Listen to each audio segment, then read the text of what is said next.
Bien, vamos a compartir.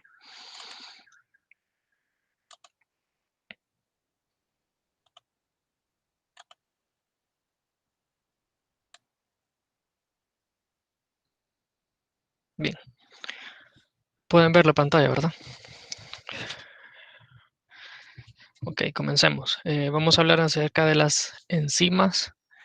Como lo saben, está dividido este tema en enzimas 1 y enzimas 2. En esta oportunidad yo les voy a dar la clase de enzimas 1, que trata acerca de las propiedades generales. Para los que van conectando, mi nombre es Dr. Douglas Martínez y vamos a estar trabajando con el departamento y con los estudiantes, ¿verdad? De esta materia tan bonita. Primero, para empezar, sabemos que hay ciertas condiciones fundamentales para que la vida como tal se pueda dar en los organismos. Vea. En primer lugar, la entidad, o sea, nosotros, los organismos como tal, para que podamos vivir necesitamos autorreplicarnos, que es algo que en Bioquímica 2 lo van a ver con mayor detenimiento. Ese es el primer punto. Y el segundo es que necesitamos poseer una característica de catalizar, por así decirlo, ciertas reacciones químicas que son necesarias para nuestra vida y hacerlo de una forma eficiente y selectiva, ¿verdad? Ahora bien, nosotros como tales, como organismos vivos, necesitamos energía y esta energía la adquirimos de nuestro entorno. Entonces, para consumir estas grandes cantidades de energía, como por ejemplo por medio de los alimentos o de lo que consumimos, necesitamos adquirir esa energía de estos nutrientes, ¿verdad? Entonces, para eso, por ejemplo, tenemos el caso de la glucosa o la sacarosa que adquirimos en la dieta. Esta eh, podría reaccionar con el oxígeno para formar energía. Pero, como ustedes lo saben y comúnmente tenemos todos en nuestra casa almacenada azúcar en un botecito, en una bolsa, para que para que este compuesto reaccione con el oxígeno y pueda producir energía, pueden pasar hasta años y no lo va a hacer. Entonces, ¿cuál es la diferencia? Que en nuestro organismo, al consumir esta forma de energía, se produzca grandes cantidades o se libere grandes cantidades de energía directamente en nuestro organismo. Bueno, pues esa diferencia radica en las enzimas.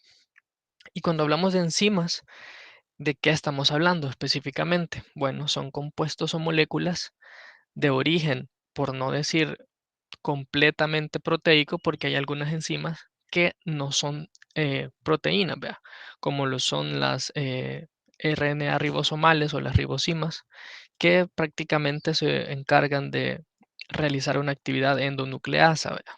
Eso, como les digo, lo van a ver más adelante, pero podemos generalizar en que la mayoría de enzimas son de origen proteico.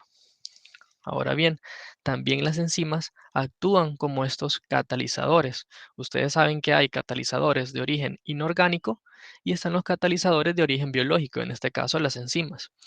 ¿Y qué son por qué catalizadores? Bueno, porque como lo saben, tal como lo dice su nombre, saben que la función de un catalizador es aumentar la velocidad de una reacción química y sin alterar, ¿verdad? La forma permanente o el equilibrio de la reacción como tal. Es decir, no se va a modificar concentración, no se va a modificar función, no se va a modificar, podemos decir, la forma o la estructura de la proteína, ni se va a consumir como tal.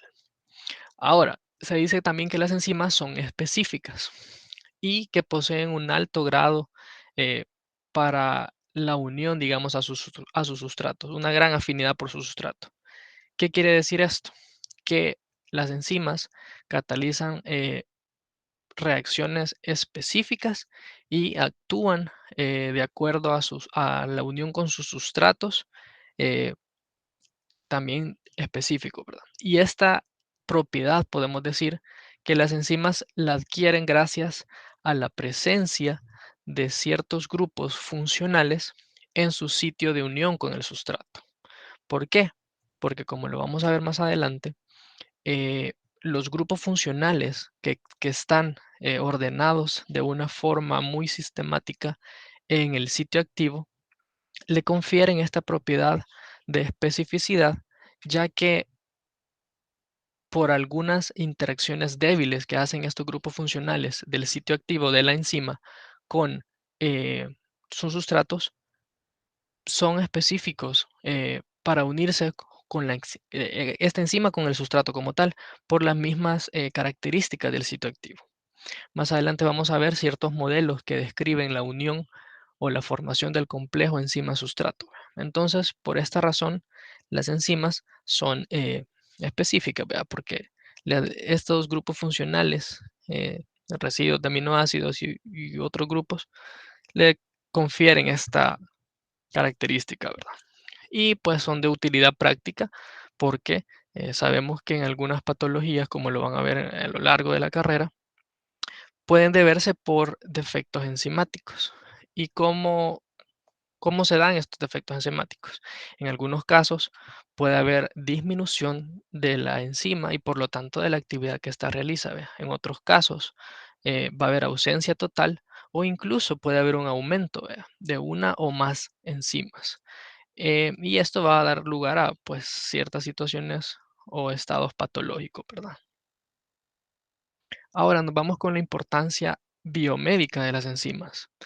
Estas prácticamente, como lo hemos venido mencionando, la mayoría de estas funciones biológicas realizadas por las enzimas, pues son de catalizadores en ciertas reacciones biológicas.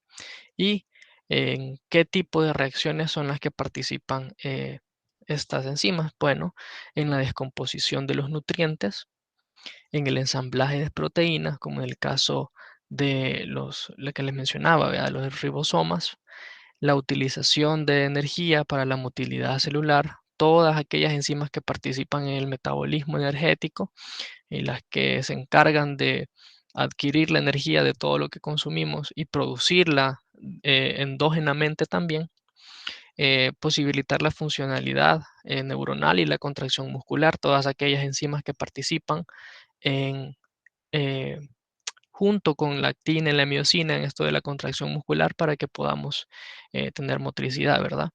Y también funcionan como blancos farmacológicos, porque hay ciertas enzimas en las que en- por medio de laboratorio y de, eh, digamos, material sintético y experimentos han descubierto que son muy útiles para ciertos medicamentos y para reducir funciones, ¿verdad? Ahora bien, vamos a hablar un poco de las propiedades como tal de las enzimas. Sabemos que si son catalizadores biológicos, van a aumentar las velocidades de las reacciones, ¿verdad? Y muy a menudo estas reacciones son espectacularmente elevadas, la velocidad de estas reacciones son muy elevadas a comparación de si se realizaran, digamos, estas reacciones sin un catalizador biológico, en este caso las enzimas, ¿verdad? Se menciona acá que obedecen a las leyes de la termodinámica. ¿Por qué obedecen a las leyes de la termodinámica? No es objetivo, digamos, de esta clase, pero es importante mencionar que las leyes de la termodinámica prácticamente estudian el traspaso de energía, digamos, la transferencia de energía de un sistema a otro. Pueden haber sistemas abiertos o cerrados, en los cuales solo hay, si es cerrado, pues una transferencia de energía como tal, y si es abierto, se puede transferir energía y aparte de eso, puede también haber transferencia de masa. Entonces las enzimas obedecen a estas leyes de la termodinámica porque participan en la transferencia de energía por medio de grupos funcionales, por medio de también algunos, podemos decir, compuestos porque hay ciertas estructuras que vamos a ver más adelante que participan en estas reacciones enzimáticas y que se unen a la enzima para conferirle una actividad, ¿verdad? Una actividad catalítica como tal. Entonces obedecen a las leyes de la termodinámica y también podemos decir que eh, son termolábiles por el hecho de que, como ya lo hemos mencionado, son la mayoría de origen proteico y con estructura terciaria o cuaternaria. Entonces, ustedes saben que las proteínas con cambios de temperatura pueden llegar a perder esta estructura terciaria o cuaternaria por el hecho de que las proteínas se desnaturalizan a ciertas temperaturas. Entonces, son termolábiles porque a ciertas temperaturas van a perder esta función catalítica por la razón que les menciono, ¿verdad? De la desnaturalización. Pueden también catalizar reacciones directas e indirectas, porque rara vez van a formar productos secundarios, ¿verdad? Solo es lo que producen como tal, y esta misma característica es la que le va a dar eh, la alta afinidad por su sustrato, ¿verdad? Y también algo importante de mencionar, que es una de las diferencias que vamos a ver más adelante con los catalizadores inorgánicos, es que son controladas eh, por mecanismos regulatorios. Es decir, las enzimas pueden, como ustedes lo van a ver en la otra clase, enzimas 2, tener cierta regulación. Y hay muchos factores que pueden regular la actividad de cada una de las enzimas. Vea. Entonces, como les mencionaba, las enzimas son catalizadores biológicos. Vea. Y hay también catalizadores de origen inorgánico, podemos decir.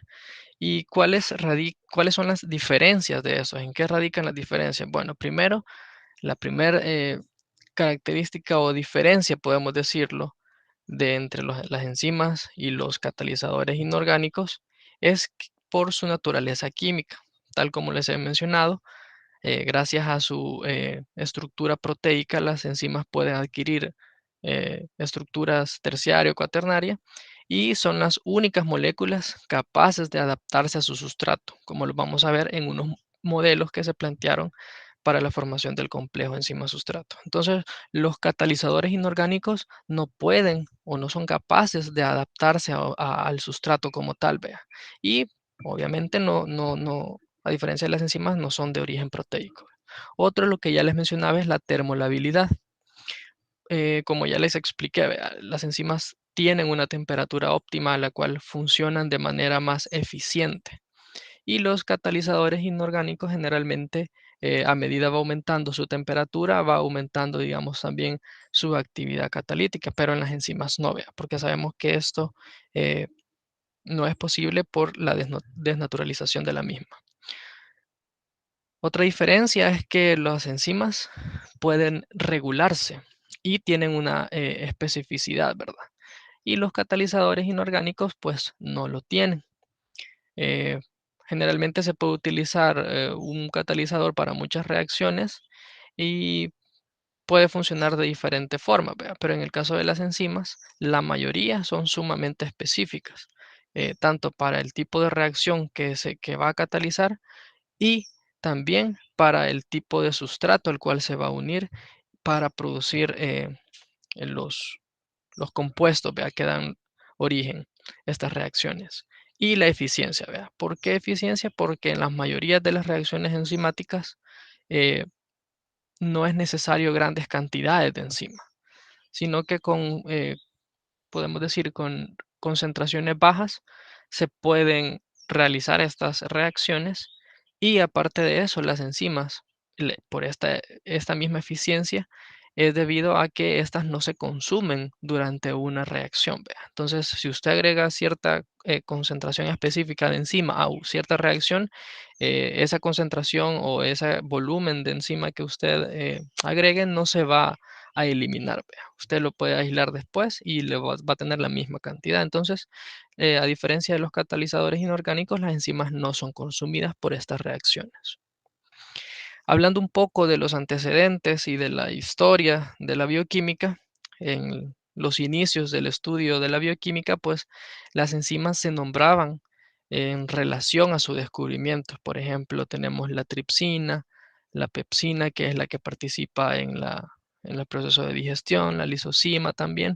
Entonces, los primeros que empezaron a descubrir estas enzimas no las descubrieron como tal, sino que, por ejemplo, Louis Pasteur, cuando estaba experimentando lo de el proceso de la fermentación, Él observó que con las levaduras, ellos, estos organismos vivos, tenían unos fermentos, le llamaba él, unos fermentos que permitían que pudiera utilizar o pudiera fermentar, digamos, la energía que estaba trabajando junto con estas levaduras y que al separarse estas moléculas o sustancias, podemos decir, de la levadura, seguía realizando la misma actividad.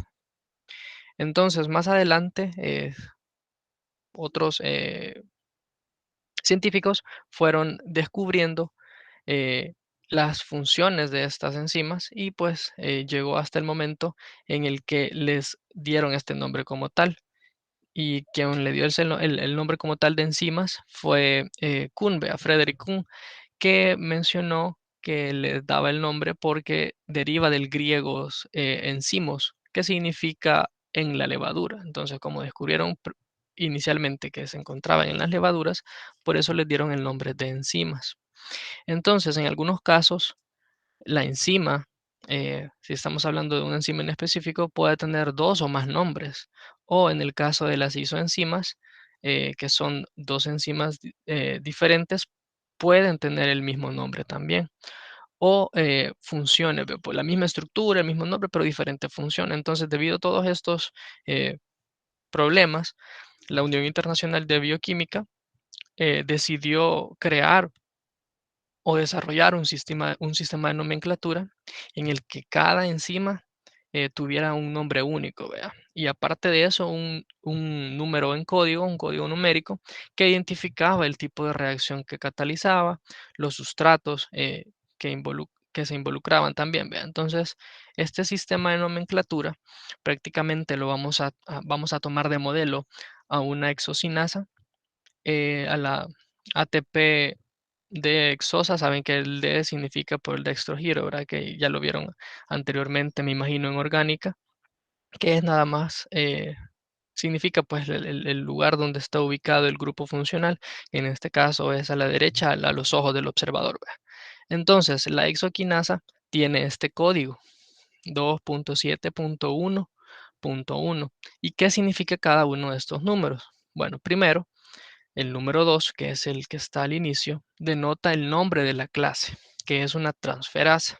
Hay 6 grandes clases de las enzimas. Más adelante lo vamos a ver, eh, pero el primer número denota la clase de enzima. El segundo número se refiere a la subclase, que en este caso es una fosfotransferasa, porque tal como lo dice su nombre, transfiere un grupo fosforilo, ¿verdad? El tercer número se refiere a quién es el aceptor de ese grupo fosforilo, que en este caso es un grupo hidroxilo, ¿verdad? Y el cuarto número que se refiere a que esta exosa prácticamente es el aceptor de este grupo fosforilo, ¿vea? Entonces, tenemos la clasificación de las enzimas de acuerdo a sus 6 grandes clases. Primero están las oxidorreductasas, que son las enzimas que catalizan oxidaciones y reducciones, tal como lo dice su nombre, ¿verdad? Bien obvio. Eh, las transferansas, en segundo lugar, que son aquellas que catalizan la transferencia de restos tales como grupos glucosilo, metilo, fosforilo, transfieren grupos funcionales como tal. En el tercer caso tenemos a las hidrolasas que catalizan la escisión hidrolítica de enlaces carbono-carbono, carbono-oxígeno, carbono-nitrógeno y de otros enlaces fuertes o covalentes, ¿verdad? Las liasas, en el cuarto lugar, catalizan siempre escisión de enlaces carbono-carbono, carbono-oxígeno, carbono-nitrógeno y de otros enlaces covalentes, pero a diferencia de las hidrolasas, lo hacen por eliminación de átomos, por lo que generan dobles enlaces, ¿verdad? Las isomerasas, en quinto lugar, catalizan cambios geométricos o estructurales dentro de una molécula. Por ejemplo, pueden pasar de podemos decir, el grupo funcional eh, de un carbono a otro carbono, ¿vea? Por eso se llama isomerasas, porque puede quedar el mismo compuesto, pero con grupo funcional en diferente posición, ¿vea? Entonces ya cambia, ¿vea? Ya es un isómero. Y las ligasas, que son las últimas dentro de la clasificación, que prácticamente catalizan la unión o la ligadura de dos moléculas en reacciones acopladas a la hidrólisis del ATP.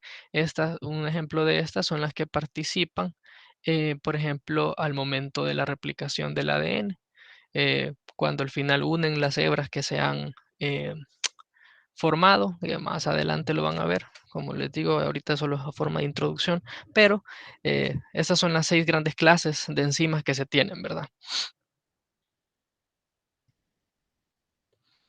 Para ir viendo un poco de estas enzimas, de una por una, vamos a empezar con las oxidorreductasas, ¿verdad? Las oxidorreductasas, pues como ya les había dicho, son las enzimas que catalizan la transferencia de electrones, ya sea iones hidruro o átomos de hidrógeno, ¿vea? Un ejemplo de esta es la lactato deshidrogenasa, que pues, es una deshidrogenasa, y podemos ver aquí cómo utiliza eh, ciertos eh, aceptores de electrones para transferir estos electrones, ¿vea? De un compuesto a otro en las reacciones enzimáticas, ¿vea? Tenemos las transferasas también que catalizan eh, la transferencia de un grupo de átomos ya de un sustrato a otro. Por ejemplo, tenemos las aminotransferasas o transaminasas que, tal como lo dice su nombre, transfieren un grupo amino, ¿vea? O las quinasas que transfieren un grupo fosfato. Entonces acá tenemos de un sustrato a otro cómo transfieren, digamos, este compuesto de acá, un grupo amino, lo transfiere del glutamato, la alanino, a la alanina, ¿vea? Por eso se llama alanina transferasa, o tienen las transaminasas, ¿vea? Entonces, del piruvato eh, puede ser un sustrato, pero no lo utilizan como tal, ¿vea? Sino que el grupo amino lo obtienen del glutamato y lo pasan a la alanina, ¿vea? Lo van a ver más adelante con mayor detenimiento ya en los ciclos, digamos, ciclo de Krebs, en la glucólisis, cómo van transfiriendo estos grupos de compuesto en compuesto gracias a estas enzimas, ¿vea? En este caso, la alanina aminotransferasa. Las hidrolasas, pues, catalizan la ruptura de un enlace químico mediante la adición de una molécula de agua. En otras palabras, pues, es una transferencia de grupos funcionales al agua, ¿vea? Los ejemplos de estas, la quimiotripsina es una, la lipasa puede ser otra, las proteasas y muchos otros ejemplos de enzimas clasificadas dentro de las hidrolasas. Las liasas catalizan la ruptura de enlaces químicos, excluyendo enlaces peptídicos por un proceso distinto al de la hidrólisis. Vea, como ya lo había mencionado, eh, a diferencia de estos, no se hacía por medio de hidrólisis, sino que por medio de, puede ser transferencia de energía, ruptura de enlaces en las que pasaban de triples enlaces a dobles enlaces, ¿verdad? Los ejemplos de estos son la aldolasa puede ser un ejemplo, o la piruvato descarboxilasa. Las isomerasas, como les mencionaba, la transferencia de grupos dentro de moléculas dando formas isoméricas, ¿vea? Un ejemplo puede ser la triosa fosfato isomerasa. En este caso podemos ver cómo el mismo compuesto está como tal, pero le podemos, como decirlo así, le da vuelta, ¿vea? Le pone el grupo funcional en otro carbono. Entonces ya no es como tal dihidroxiacetona fosfato, sino que es delta gliceraldehído trefosfato, porque ha cambiado los grupos funcionales de un carbono a otro, ¿vea? Y por último, las ligasas que catalizan la formación de enlaces entre los carbonos hidrógeno, carbono nitrógeno, carbono sulfuro, o podemos decir que cataliza, digamos, la formación de átomos, generalmente utilizando la energía de la hidrólisis del ATP. Entonces, uno de los ejemplos de esta es la glutamina sintetasa, ¿vea? Que no lo hace como a diferencia del otro por medio de ruptura de enlaces, sino que utilizando la energía del ATP para lograr esta hidrólisis. Y aquí en su bibliografía pueden ver resumida toda esta clasificación de estas enzimas y las acciones que hace cada una de ellas, ¿verdad? Ahora pasamos al funcionamiento como tal de las enzimas.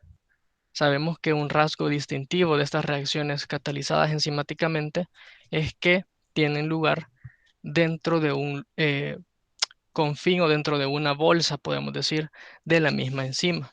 Y a esta bolsa se le da el nombre de sitio activo.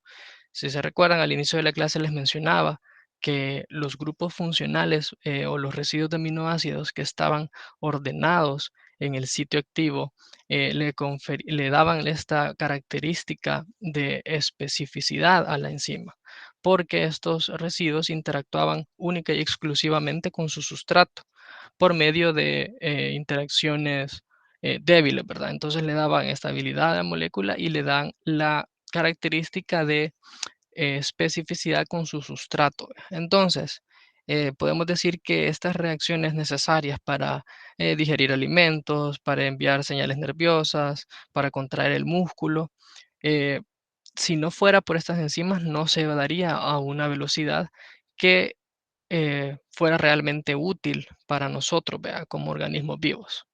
Entonces, el sitio activo podemos decir que es un lugar en la enzima, a donde se va a unir el sustrato. ¿Y qué es el sustrato? Pues es la molécula fijada en el sitio activo sobre la que actúa, digamos, la enzima en la formación del complejo enzima-sustrato. A menudo el sitio activo de la enzima recubre el sustrato y lo secuestra completamente de la disolución. Muchas veces lo hace para conservar la naturaleza del sustrato, para protegerlo de condiciones como temperatura, cambios de pH, cambios en la osmolaridad, cambios en la concentración. Entonces, por eso es que se dice que muchas veces el sitio activo o la enzima como tal recubre el sustrato cuando se unen. Ahora tenemos ciertos componentes, como les mencionaba en unas diapositivas anteriores, que participan en esta reacción enzimática. Algunas moléculas que se iban a unir. Muchas enzimas contienen moléculas pequeñas o iones metálicos que participan directamente en la unión del sustrato o en la catálisis. ¿Cuáles son estos componentes? Tenemos a los cofactores, los grupos prostéticos y las coenzimas. ¿Qué es un cofactor? Es un cofactor, no es nada más aquel compuesto o sustancia que va a ayudar a que el sustrato pueda unirse al sitio activo. Entonces, para su actividad, algunas enzimas pueden necesitar iones inorgánicos, en este caso metálicos, vea. Y la coenzima como tal es una molécula orgánica o metalorgánica compleja que actúan como transportadores transitorios de grupos funcionales. Y la mayoría de ellos, de las coenzimas, son derivados de vitaminas o nutrientes orgánicos. Entonces, uno, el cofactor, es aquel que se va a unir, digamos, a la enzima para poder darle su actividad catalítica, ¿verdad? Porque aunque se une el sustrato como tal, si no tiene ese cofactor unido a la enzima, no va a poder realizar su actividad catalítica, ¿verdad? Y la coenzima, pues es aquella molécula que también ayuda a que realice, digamos, la enzima su actividad, pero a diferencia del cofactor, que es derivado, digamos, de iones inorgánicos, la coenzima puede ser de origen proteico o metaloproteico, vea. Tenemos también el grupo prostético, que prácticamente a forma de verlo y para evitar confusiones, puede realizar, digamos, o puede referirse a la misma función de la coenzima, pero a diferencia de la coenzima, el grupo prostético como tal es un compuesto que está unido covalentemente o de manera muy fuerte a la enzima. Algunas enzimas pueden requerir, digamos, tanto una coenzima como tal o uno o más iones metálicos para su actividad, pero estos, cuando se unen fuertemente a la enzima, se le llama grupo prostético, fuertemente o covalentemente, como ustedes lo quieran llamar. Y en ciertos casos tenemos también, aparte del grupo prostético, como ya les mencioné en la diapositiva anterior, están las coenzimas, vea. Entonces, los cofactores, por otro lado, como lo podemos ver acá, generalmente se unen de una forma débil, podemos decir, y esa es en donde radica un poco la diferencia, ¿verdad? Que el grupo prostético es aquel que se une de manera fuerte a la enzima por medio de un enlace covalente, ¿verdad?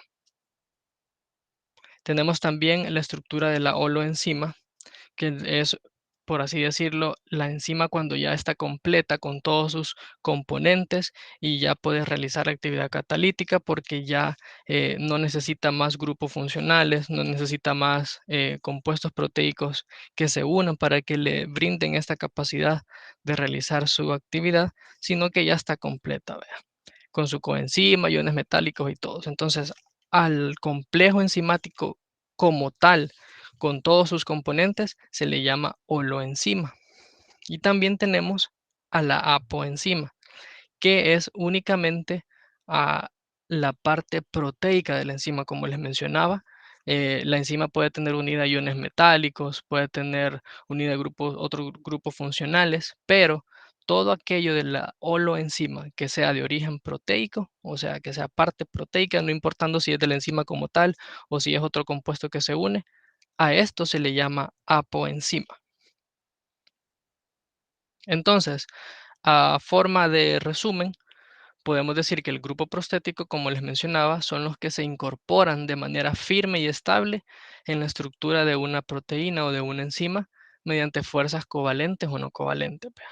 Y los cofactores tienen funciones similares al grupo prostético, pero la principal diferencia es que se unen de forma débil y transitoria a las enzimas o a los sustratos como tal, porque muchas veces estos cofactores no necesariamente siempre se van a unir a la enzima, sino que muchas veces se unen al sustrato para que éste adquiera una conformación estructural que le permita ser afín al sitio activo. Entonces, ese término lo tienen que tener en claro que muchas veces los cofactores se van a unir al sustrato y no a la enzima. ¿Ve? Y las coenzimas, que como los mencionaba, transportan muchos sustratos desde un punto dentro de la célula a otro punto, vea. Prácticamente se encargan de estabilizar las especies reactivas, aumentar el número de puntos de contacto entre el sustrato y la enzima, vea. Podemos ver acá ejemplificado eh, la enzima como tal y la coenzima. Digamos que esta coenzima al final eh, es de origen proteico. Vea. Entonces, si toda esta parte que les estoy señalando acá le quisiéramos dar un nombre, si esto es proteína y esto es proteína, a esto como tal se le llama apoenzima, que es toda la parte proteica de la enzima. Por ejemplo, acá ya se formó el complejo enzima-sustrato. Entonces, en este caso, digamos que el sustrato fuera de un origen no proteico. Entonces, solo la parte de acá es la apoenzima, ¿vea? Lo proteico como tal. Y todo, digamos que aquí, digamos que esta vez es un cofactor, podemos decir, y se une aquí, o este puntito celeste se une aquí. Entonces ya está todo conferido, unido a la enzima, todos los compuestos que tienen que unirse, y a todo esto unido es a lo que se le llama holoenzima. Y sin importar si son de origen orgánico o inorgánico, y si está unido a la enzima o al sustrato, ¿vea?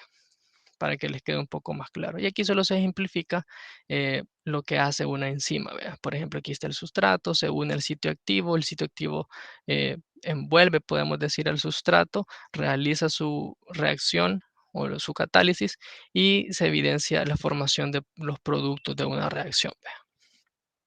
Aquí podemos ver algún resumen de ejemplos de coenzimas, que son las que les mencionaba que prácticamente derivaban de nutrientes, por ejemplo, de las vitaminas o de compuestos orgánicos, y su función, vea, de dónde se obtiene. Por ejemplo, ven acá, de vitamina B12, de biotina, de ácido pantoténico, riboflavina, que es la vitamina B2, y muchos otros compuestos que funcionan también, o nutrientes, mejor dicho, que funcionan como coenzimas. Y algunos compuestos inorgánicos que ya se los había mencionado anteriormente, que actúan como cofactores para enzimas, ¿vea? Y en dónde actúan prácticamente eso lo encuentran en su bibliografía. Entonces podemos resumir que las enzimas actúan como un catalizador. ¿Por qué? Porque disminuyen la energía de activación. Si ustedes revisan en su bibliografía van a encontrar ciertas gráficas, una de las cuales se las traigo más adelante, que para que se pueda lograr ese estado de transición de un sustrato para la formación, digamos, de un producto, hay que superar una barrera de energía. Entonces, muchas veces, eh, quiero ver, aquí está, este esquema. Muchas veces las enzimas lo que hacen es disminuir, por ejemplo, esta parte de acá está pendiente, todo esto, desde el estado basal, que es este, al estado de formación de productos, todo esto es la energía que se requiere para que se dé ese cambio. Entonces, ¿qué es llamada la energía de activación? En este caso, toda esta energía se requiere si no se tuviera una enzima. Pero ¿qué pasa cuando tenemos una enzima? La energía de activación, si ustedes pueden ver esta curva, es menor a la que a la que no tiene enzima. Y se forma en la igual cantidad de productos. Entonces, la energía de activación cuando se tiene una enzima es menor. Por eso se dice que disminuyen la energía de activación las enzimas. ¿Y por qué? Por medio de que lo hacen. Generalmente, lo que les mencionaba, que en los sitios activos de la enzima existían grupos funcionales, residuos de aminoácidos, los cuales al unirse con su sustrato daban paso a pequeñas reacciones, podemos decir, o a pequeñas interacciones o interacciones débiles, les menciona en la literatura, que estas interacciones, así como las otras reacciones que se dan, también producen energía.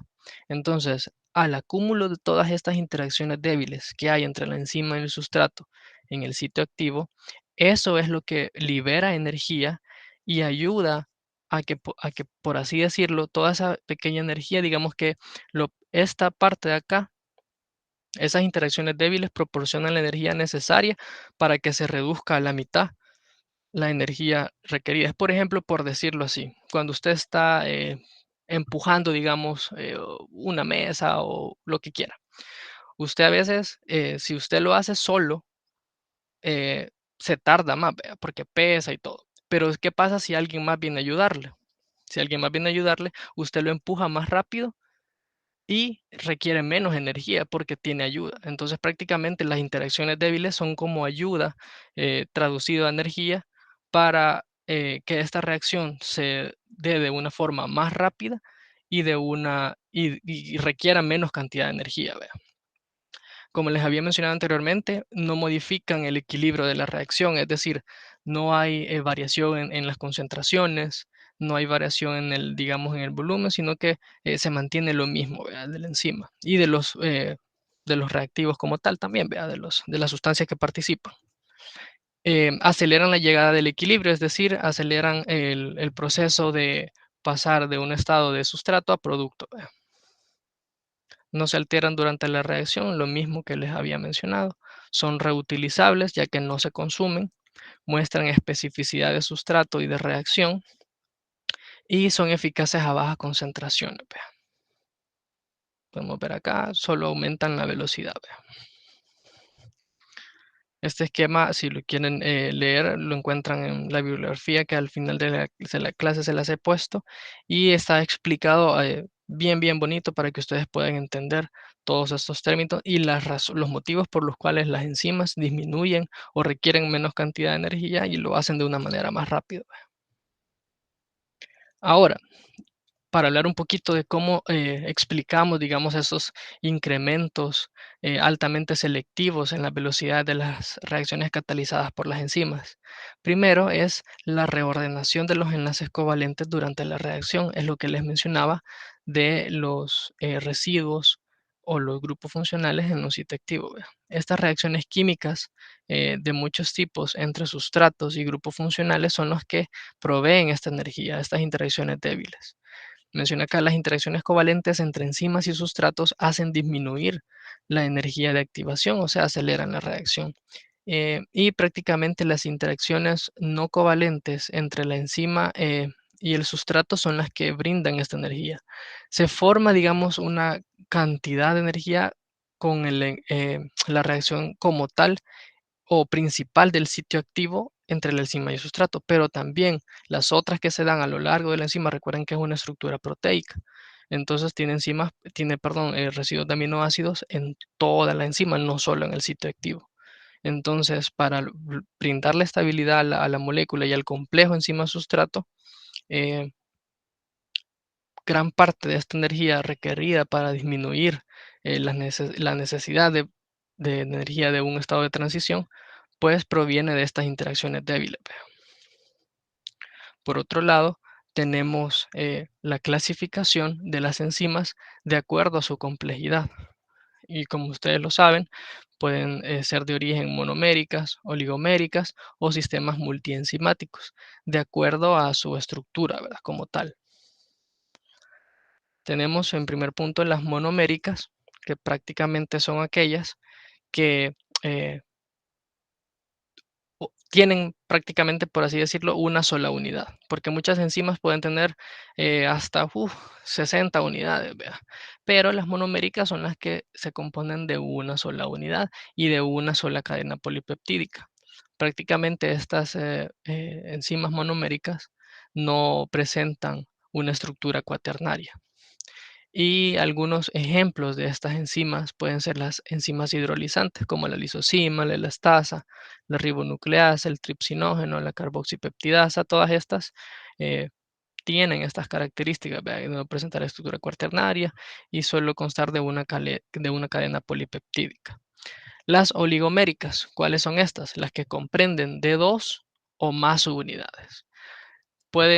Alguna literatura menciona que se pueden haber hasta 60 unidades aisladas en un solo complejo, digamos, o en una sola unidad enzimática como tal. ¿Verdad? Entonces, podemos generalizarlo como aquellas enzimas de estructura que comprenden dos o más subunidades. ¿Verdad? Otra característica de ellas es que se asocian entre estas unidades, no es que andan, digamos, no es que están siempre juntas, sino que están ligadas, por así decirlo, o están asociadas para lograr una actividad catalítica. Si alguna de estas partes se libera o se separa de la unidad, ya puede perder o disminuir su capacidad catalítica. Y mencionarles que la mayoría de las enzimas son oligoméricas, ¿vea? Que tienen dos o más subunidades. Y bueno, van recibiendo el nombre según el número de unidades que tengan. Por ejemplo, si tiene dos es un dímero, si tiene cuatro es un tetrámero, cinco pentámero y así sucesivamente. ¿Vea? Y también tenemos a los complejos o los sistemas multienzimáticos, que prácticamente son complejos de enzimas diferentes dentro de una célula. ¿Vea? Forman una secuencia de reacciones enzimáticas en una vía determinada. Y el producto de la primera reacción pasa a la siguiente y pasa por otra transformación y así sucesivamente. ¿Vea? Eso es la característica de los sistemas multienzimáticos.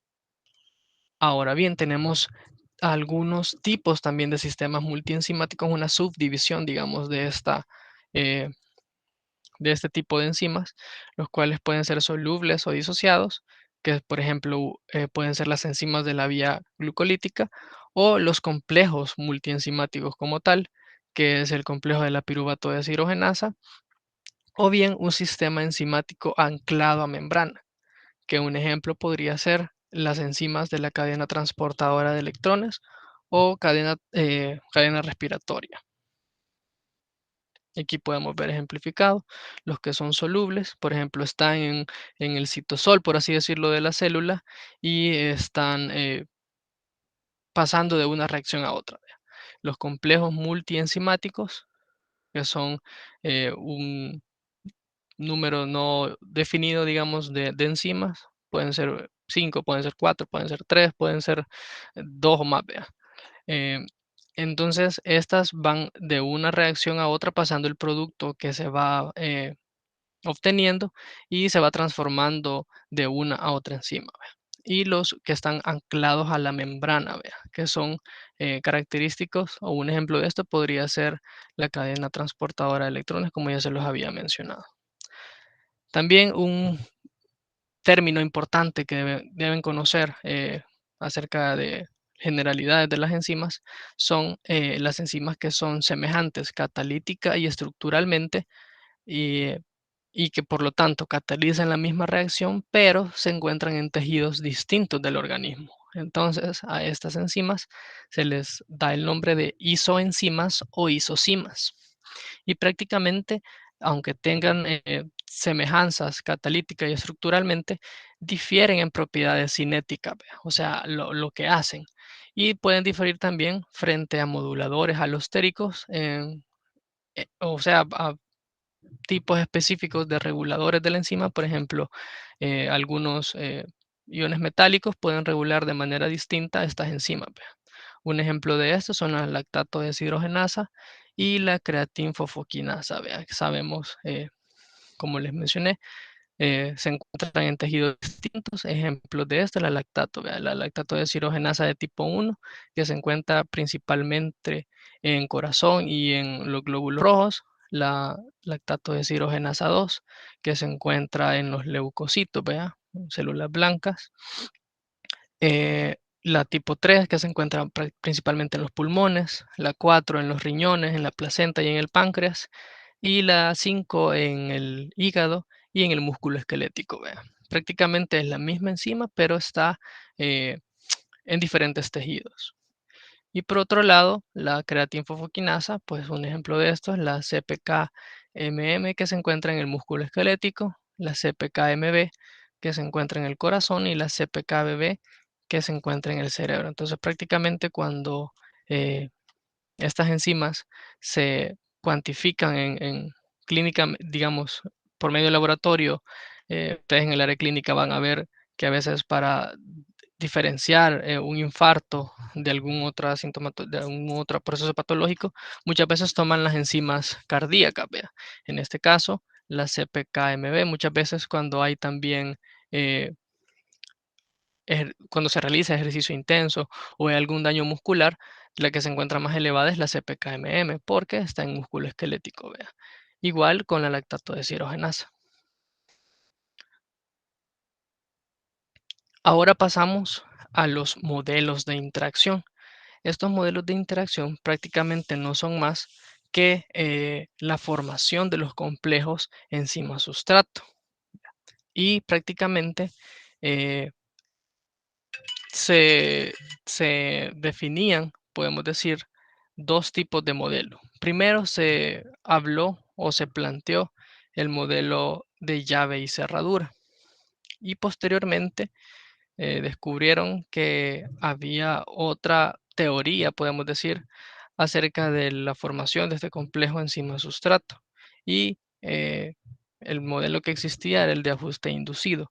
Entonces, ¿qué nos dice el modelo de llave y cerradura? Prácticamente Emil Fischer fue quien propuso este modelo allá por los años 80, en el que las enzimas eran estructuralmente complementarias a sus sustratos, de modo que éstas se acoplaban de igual manera que una llave a una cerradura. Por eso es que se llama llave y cerradura.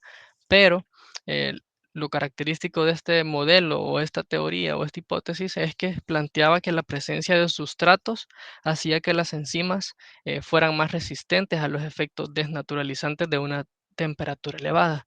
Es decir, que el sustrato le adquiría ciertas características a la enzima para que ésta resistiera ciertos cambios de pH, temperatura como tal, vea, y le brindaba estabilidad al complejo, vea. Y el modelo de ajuste inducido vino poco tiempo después, en lo cual planteaba principalmente que el sustrato como tal inducía un cambio conformacional en las enzimas. Entonces, el modelo de Fisher explicaba que el sustrato ya venía con una forma y la enzima ya tenía la otra forma y se complementaban entre ellas, pero este modelo no podía explicar los cambios dinámicos que se acompañaban a las transformaciones catalíticas, porque muchas veces como podemos evidenciar ahora, las enzimas cambiaban su conformación cuando se unían con el sustrato. Entonces, el modelo de Fisher, que planteaba que ya venía como unos legos, ustedes imagínense unos legos, que ya tenían su estructura ya definida, pues no podía explicar esto que pasaba con los cambios conformacionales en la enzima. Entonces, más adelante plantearon, Daniel Koshland planteó este modelo de ajuste inducido y estableció que la enzima sufría cambios a medida que se iba uniendo al sustrato y que era análogo de colocar un, dentro de un guante la mano, ¿vea? Cuando el guante tiene una cierta estructura, pero cuando usted se lo acomoda en la mano, se va acoplando o va cambiando, digamos, su estructura, ¿vea? Entonces, prácticamente eso planteaban las dos tipos de hipótesis. Prácticamente el modelo de ajuste inducido y el modelo de llave y cerradura eran como las dos hipótesis que se tenían acerca de la unión o la formación del complejo enzima-sustrato. Ahora, para definir actividad enzimática es necesario que ciertas condiciones se definan antes. Vea. Por ejemplo, la actividad de una enzima puede medirse bajo condiciones estándar, por ejemplo, a una temperatura dada, a un pH específico, a una concentración de tapón, a un sustrato, a una concentración de sustrato o una concentración de coenzima. Eh, Esto se debe a que, tal como lo mencioné, algunos estados, como el cambio de pH, cambio de temperatura, pueden darle o quitarle, digamos, actividad enzimática como tal o catalítica a la enzima. ¿Ve? Entonces, por eso es que se mide de acuerdo a situaciones o a condiciones definidas. Em, Prácticamente tenemos la forma en la que, o la unidad en la que se mide la actividad catalítica, que es la unidad internacional. ¿Ve? Entonces, una unidad internacional de enzima cataliza la conversión de un micromol de sustrato en producto por unidad de tiempo, que en este caso es el minuto. La tasa o velocidad de una reacción enzimática en, en las condiciones ya específicas se pueden definir como la velocidad de conversión de un sustrato a un producto por unidad de tiempo. Entonces acá lo pueden ver en la gráfica. Aquí está el sustrato, en el eje de las X va el tiempo de la reacción y en el eje de la Y la concentración. ¿Ve? Entonces podemos ver a medida se va disminuyendo, digamos, el sustrato, va aumentando el producto hasta llegar a un equilibrio. ¿Ve? Entonces, prácticamente para medir todo este tipo de conceptos se utilizan ciertos términos, vea, que los vemos acá. Primero, eh, la medición de la actividad enzimática puede ser ya sea por el número de recambio, por la unidad enzimática, por el catal o la actividad específica. Entonces, ¿qué es el número de recambio? Es el número de moléculas de sustrato transformadas por unidad de tiempo, por una molécula de enzima. ¿Verdad? La unidad enzimática, como ya les dije anteriormente, es la cantidad de enzima que es capaz de catalizar la transformación de un micromol de sustrato por minuto por litro de suero en condiciones estándar. Por ejemplo, a un pH de 740, eh, a una temperatura de 37 grados o menor, ¿vea? Ya, o sea, condiciones ya definidas. El catal es la cantidad de enzima que es capaz de transformar un mol de sustrato por segundo. Y la actividad específica, pues, es el número de unidades de enzima por miligramo de proteína o por mililitro de disolución. ¿Vea? Ahora tenemos los mecanismos de acción enzimática. Prácticamente tiene que ver con la formación del complejo enzima-sustrato. Una vez unido el sustrato a la enzima, pues los grupos funcionales catalíticos que se sitúan en el sitio activo, pues colaboran adecuadamente en la ruptura, ¿verdad? O formación de enlaces mediante diversos mecanismos. ¿Cuáles son estos mecanismos? Se plantean cuatro específicamente: la catálisis por el mecanismo de acción ácido-base, catálisis por proximidad, catálisis por tensión y catálisis covalente. Vamos con el primero, la catálisis ácido-base. Prácticamente esta catálisis es en la que los grupos funcionales ionizables de las cadenas laterales de aminoácido y de los grupos prostéticos, en el caso que estén presentes, pueden contribuir a la catálisis actuando ya sea como ácidos o como bases, y específicamente cuando actúan como eh, donadores, podemos decir, eh, de protones, o cuando los ácidos participan, digamos, en la donación o en la recepción de protones o de iones hidróxido, se llama catálisis específica de ácido o base. Es decir, cuando únicamente hay ácidos o bases que participan en esta catálisis, es que se llama específica. Pero sabemos que a veces hay reacciones cuyas velocidades pueden responder a todos los ácidos o bases presentes. Entonces, en este caso, cuando eh, todos participan, podemos decir todos los ácidos o bases presentes, eh, es llamada catálisis ácida o básica general. Entonces, en resumidas cuentas, cuando únicamente los que participan son los protones o los iones de hidróxido, se le llama catálisis específica de ácido o base. Por ejemplo, catálisis específica de ácido o catálisis específica de base, cuando participan únicamente protones. Vea. Si, si adquieren el protón, vea, son catálisis específica de base, o si dona el protón, catálisis específica de ácido. Y en el caso en el que cualquier ácido, no solo los protones o los iones hidróxido, participan en la reacción, pues es catálisis ácida o básica general. Vea. Tenemos también la catálisis por proximidad. Y esta plantea la forma en la que las moléculas pueden interactuar entre sí, pero exclusivamente tienen que estar dentro de la distancia de formación de enlaces. Si no están a una distancia óptima para formación de enlaces, ya no se puede dar este catálisis por proximidad. Entonces, este tipo o mecanismo de actividad enzimática plantea que a mayor concentración de sustrato, por así decirlo, más probabilidad de encontrarse entre sí y más va a ser la velocidad a la que van a reaccionar. Entonces, prácticamente esta va regida por eh, las concentraciones, vea. A mayor concentración, mayor velocidad y mayor probabilidad de interactuar entre sí. Y prácticamente cuando una enzima se une a moléculas de sustrato en su sitio activo, va a crear una región de alta concentración de sustrato local. Por ejemplo, si nosotros eh, ponemos, por así decirlo, cuando estamos haciendo algún refresco, eh, gran cantidad de azúcar, en esa va a haber una alta concentración de sustrato local en el vaso, vea, y las moléculas se van a orientar para actuar entre sí químicamente. O sea, usted no va a echarle azúcar al vaso y va a tener azúcar afuera. Vea.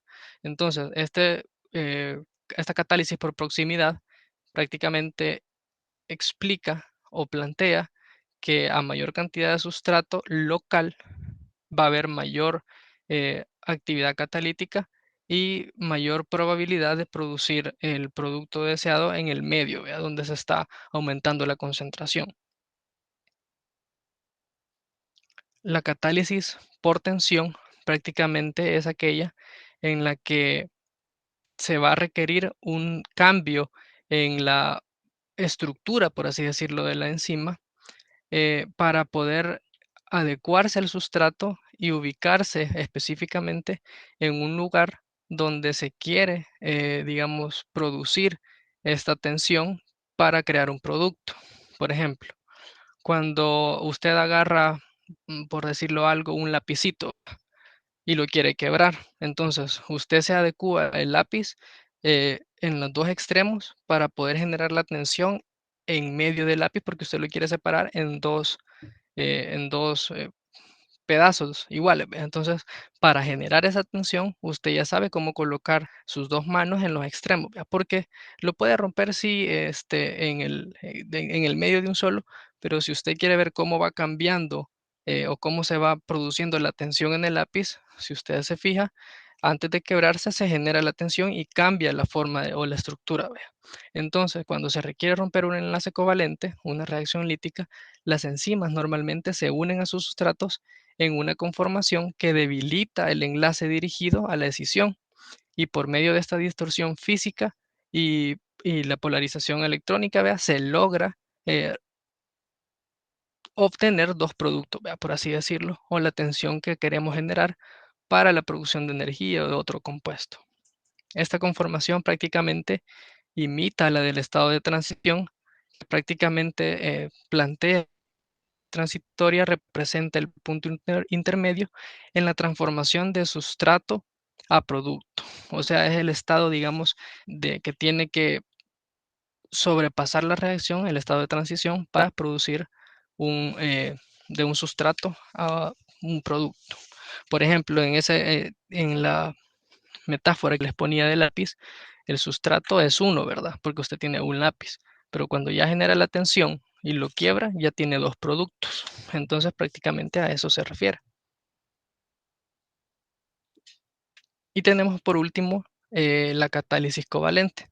Prácticamente este proceso implica la formación de un enlace covalente entre la enzima y uno o más sustratos. La energía de activación en este tipo de catálisis es más baja. Por lo tanto, hay una velocidad más alta. ¿Por qué? Porque se requiere menos energía y como ya les explicaba, lo de la analogía de que si usted empujaba algo y alguien le ayudaba, lo hacía de forma más rápida y con menos cantidad de energía. El estado enzimático en este tipo de catálisis es transitorio, es decir, puede producir cambios, pueden darse cambios conformacionales y todo, pero este estado no va a ser permanente. Cuando ya se haya producido eh, la cantidad o cuando ya se haya transformado, mejor dicho, la cantidad de sustrato en producto, esta conformación vuelve a como había iniciado, ¿vea? O a su conformación inicial. Y particularmente es común entre las enzimas reacciones de transferencia grupales. Lo que les mencionaba, por ejemplo, si la enzima adquiere un grupo funcional porque el sustrato se lo brindó, pero cuando se genera el producto, ya esta enzima, eh, por así decirlo, se desprende, se deshace o se separa del grupo funcional y vuelve a la estructura inicial. ¿Vea? Unos ejemplos de este tipo de catálisis lo podemos encontrar prácticamente con los residuos enzimáticos de cisteína, serina y en menor medida o en algunas de histidina, ¿vea? Que participan este tipo de residuos en estas catálisis. Y un ejemplo de esta es la reacción de la fructosa 2,6-bifosfatasa que podemos ver acá en este punto, en la lisina 356, en el residuo de arginina 352, arginina 307 y arginina 257, cómo se va desprendiendo de esto, si ustedes pueden ver acá, aquí se van transfiriendo los grupos y va pasando el grupo fosfato y se va separando de la molécula. Ven acá. Entonces, si ustedes se fijan, según la definición, la energía de activación es más baja y particularmente se da entre enzimas que catalizan reacciones de transferencia grupales. Vea. Entonces ahí está la transferencia del grupo, que prácticamente es el grupo fosfato. Entonces este es un ejemplo de este tipo de reacción. Prácticamente las enzimas, estas son propiedades generales, ¿verdad? También tienen propiedades que van de acuerdo a su cinética o a explicar un poco mejor los principios de cómo hacen las enzimas para realizar estas reacciones de forma más rápida y hacerlo con una menor cantidad de energía. Entonces, eso lo van a ver más amplio en la clase número 2, el día jueves.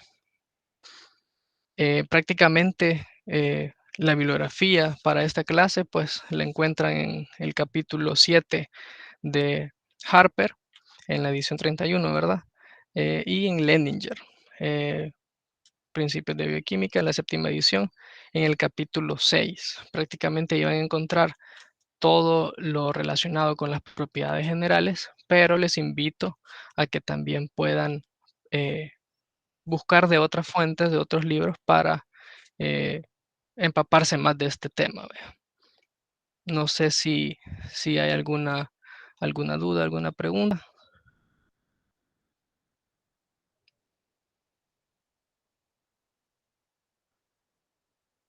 ¿Hay alguna pregunta? ¿No? Si no, nos vamos a quedar hasta acá. Muchas gracias. Que tengan un feliz día. Gracias, buen día.